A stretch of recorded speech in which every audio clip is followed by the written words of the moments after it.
Good morning.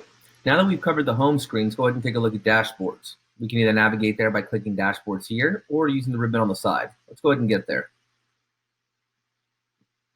When we get to dashboards, we're going to notice three different ones. We have driving events, average trip distance, and average trip duration. We're going to focus on driving events today.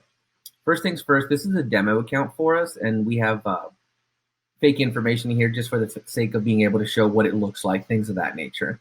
So when we look at the driving events, if I want to make it bigger, all I need to do is click on maximize, and I'm able to go ahead and see exactly what the major driving events were for my fleet. Now, a couple different things here. If you have multiple sites, in other words, locations set up in the same city or different locations set up in different cities or different states for that matter, you're able to go ahead and select all sites, or if you have multiple ones, you can select a single site. When it comes to a time period, you can either do today, yesterday, or the last 7 days. Hit apply, and it'll go ahead and give you the information you selected. Let's just say I want to see who my harsh acceleration folks are, who's really heavy on the pedal. Well, if I want to go ahead and take a look at Alex, he has 61 total driving events, 11 of those were harsh acceleration. If I want to see where these happen, let's go ahead and click on it.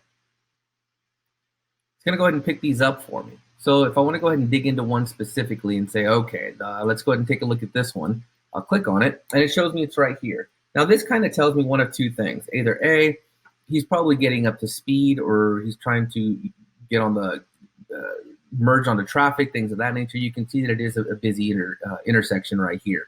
So probably a little bit justified that he's getting up to speed to go ahead and join. And we can see it's 11.86, so it's not exactly something that he's gunning it all the way. Other things to take a look at when it comes to the dashboards are average trip distance. This is going to be just a good indicator of exactly what's the average number of miles that somebody's driving when they're driving your vehicle. You can start to see if anybody's kind of falling outside the norm, if they're taking longer routes, things of that nature. This is just going to give you a lot of good insight on how to go ahead and use this data. Maybe you can start seeing if there's ways to shorten the routes, if there's ways to go ahead and just make them more efficient. That saves you money on fuel, all that other kind of good stuff. And the last one's going to be duration. How long does it take them to make these trips? You know, maybe there's more efficient ways to get folks around the cities or sending them job to job, things of that nature. And I want to see if we can help you with that. So all in all, when it comes to dashboards, three different things we look at. It's going to be driving events, average trip distance, and then average trip duration.